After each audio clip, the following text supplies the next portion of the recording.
Hello, all, and welcome back to The Leadcast Real Leaders, Real Talk. Last episode, we all got to talk to Mr. Griffin and how he deals with some of the challenges that come to being a principal.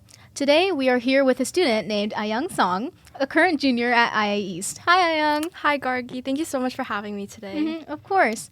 So, to start us off here today, could you tell us a little bit about yourself and your school life?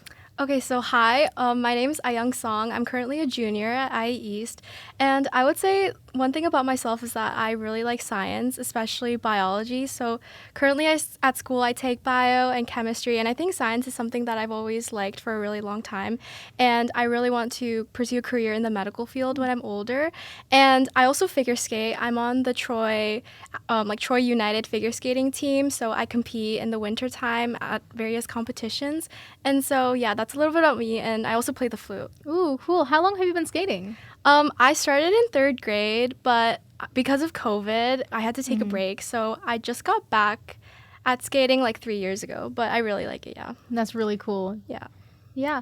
So what activities are you involved in outside of, just your classroom, like including some leadership roles? So at school, I'm currently one of the captains at our Science Olympiad club. So Science Olympiad is like a competition-based club where we compete in various like science and engineering events. I'm also one of the board members of our science fair club where students can do their own research projects outside of the classroom and present it at the Science and Engineering Fair of Metro Detroit.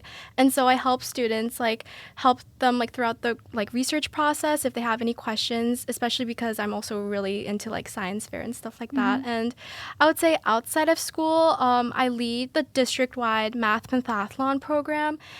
Previously, I've done it at Hamilton. Currently, I founded the club at Costello Elementary School, and we're currently in the process of forming it at Barnard Elementary School.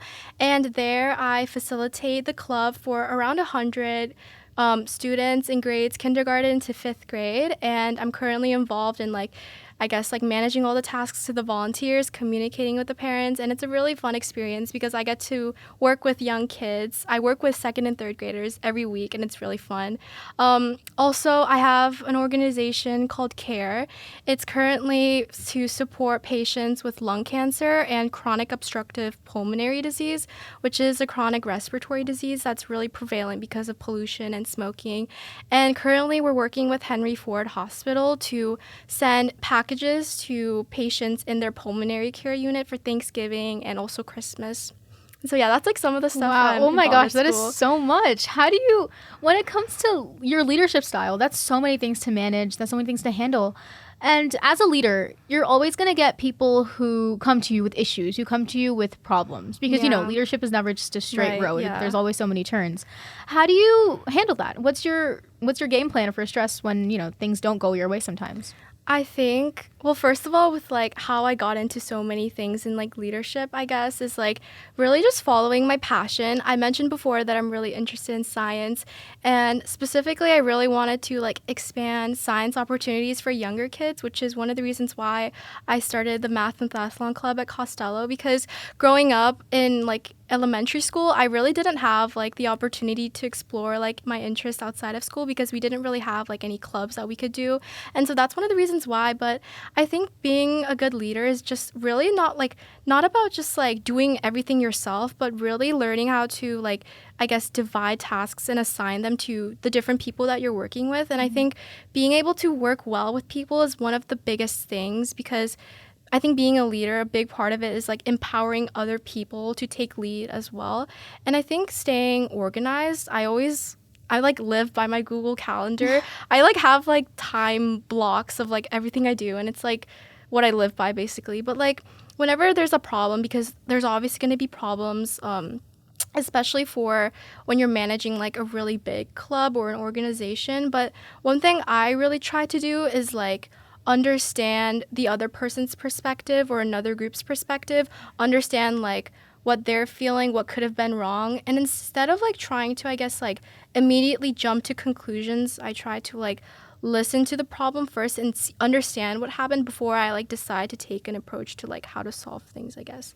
And I think one of the problems is I remember working in Math Pentathlon when I first started the club. It was really like difficult because like we didn't have all of the equipment that we needed to start the club, and there were like a lot of issues with like the doors not being opened at the school, which was really hard. But I think like staying calm under pressure was like the biggest thing to like solving, like trying to like attempt to like fix those like problems, I Yeah, guess. 100%. I love the way you said attempt to fix problems because as a leader, I feel like you can never know you never know what's happening. You never know what's going to happen next. So I love the fact your Google Calendar, that is so real. That is so real. I feel like every leader has something that they, depend on. Like for me, it's my planner. I say this every episode. Yeah. Our viewers probably know by now, but I say this every episode. It's like me and my planner. And I feel like that's you and your Google Calendar. And I get that. I feel like every leader has something that they depend on, which is great, which they should. Yeah. So what do you think your leadership style is like? Are you very social, or are you someone with fewer words to say? Because, leaders are very, like, they don't have to, it's not a streamlined personality. Yeah, so what are you like? I think like in general, like my personality is definitely more extroverted. I really like working with people, even if I've never worked with them before. I really like the new experiences that comes with that. But I think in terms of like my leadership style, I like to be very like, I don't know if this is like a surprise, but like organized and structured.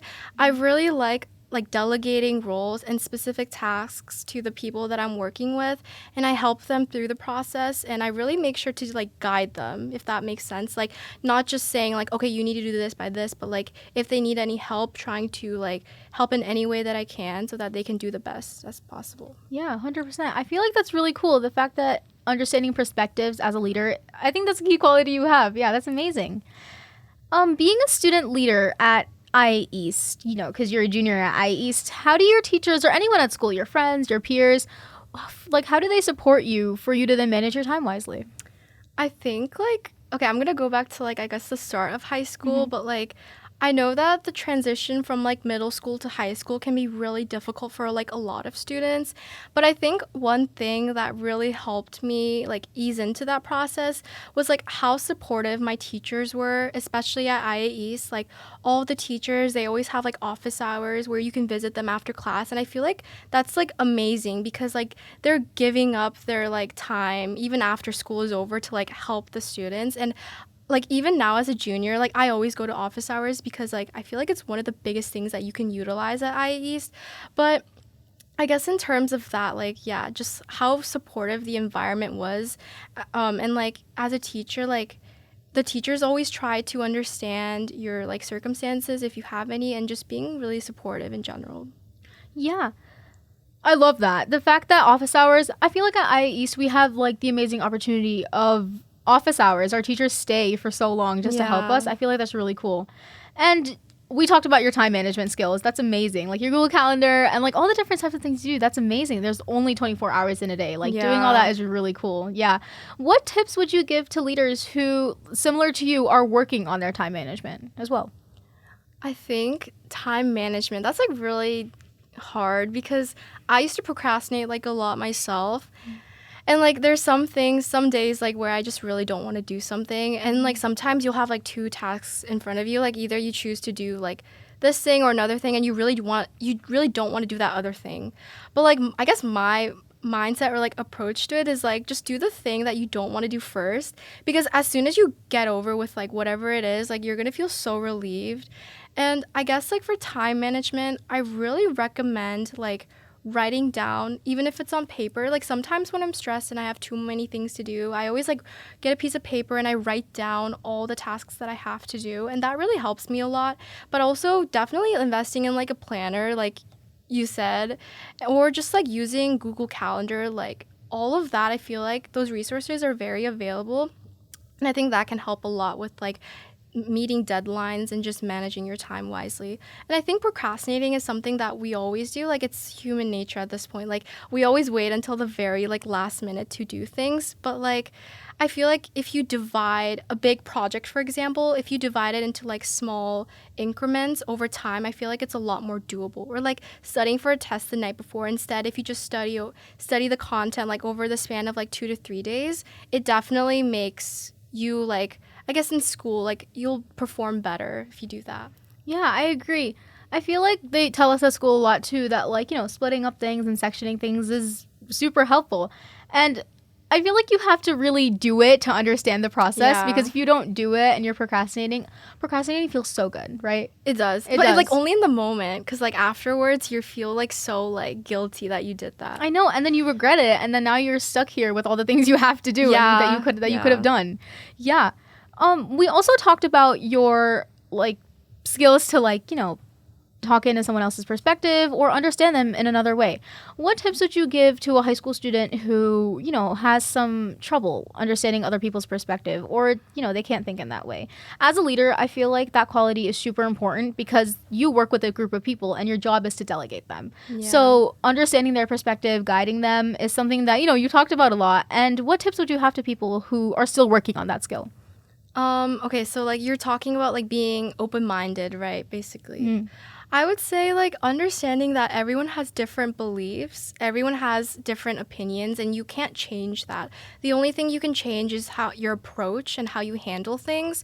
And I think that's what really matters, how you approach a situation and how you handle it, because that's something that you can't really change after you've done it, if that makes sense. Like after you say something, you can't take what you say back.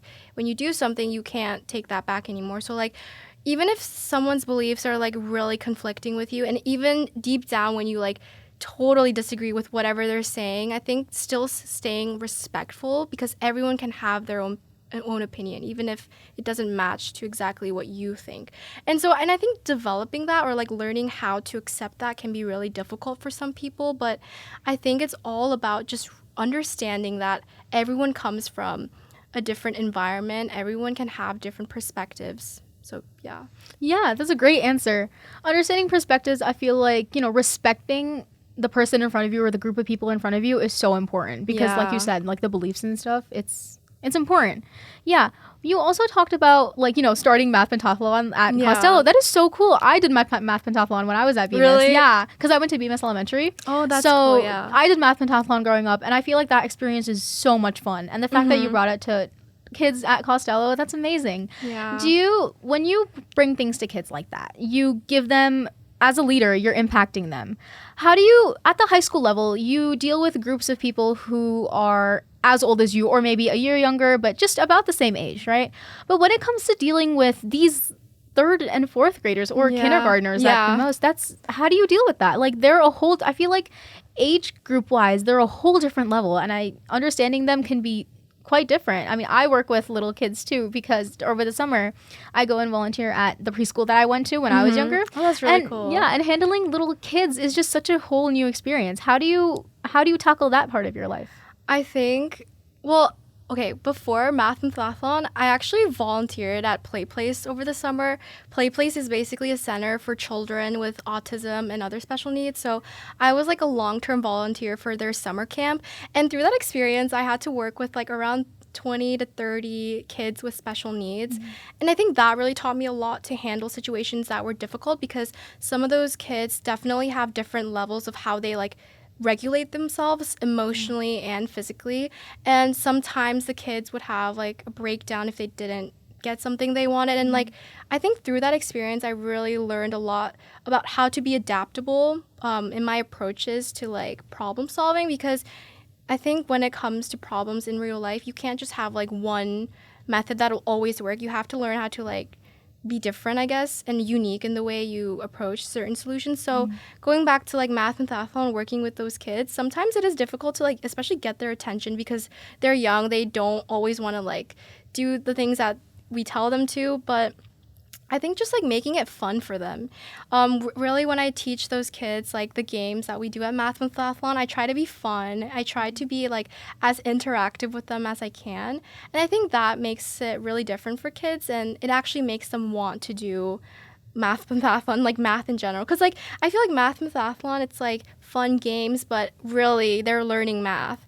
And for some kids, like they don't really like math, but I think teaching it in a fun way really makes the kids like want to learn. Yeah, that is so cool. The fact that you deal with so many different age groups, I feel like your power to like tackle different age groups and different personalities is like probably pretty high. That's really cool. That's amazing. So since we're ending the near of our episode today, I want to congratulate you on surviving the Leadcast hot seat. Lastly, every guest finishes with the sentence, leadership means blank. So what do you think you would answer to that question? Oh, that's really hard, but I think I would say leadership means to empower others. Because I think being a really good leader means that you're able to like inspire other people to do the same and be able to lead as well. Yeah, that's amazing. That's a great answer. Every single guest that comes on, they answer differently, and it's just so amazing. Again, tying back Yeah. to the perspectives of like how different people answer things. That's amazing. I love that answer. Yeah, If thank you thought, to our viewers, that today's guest was amazing, wait till you hear who's next. I want to thank Ahyoung today for her amazing advice and our viewers for listening. But make sure to tune in monthly to The Leadcast. Real leaders, real talk. Thank you, Ahyoung. Yeah, thank you, Gargi.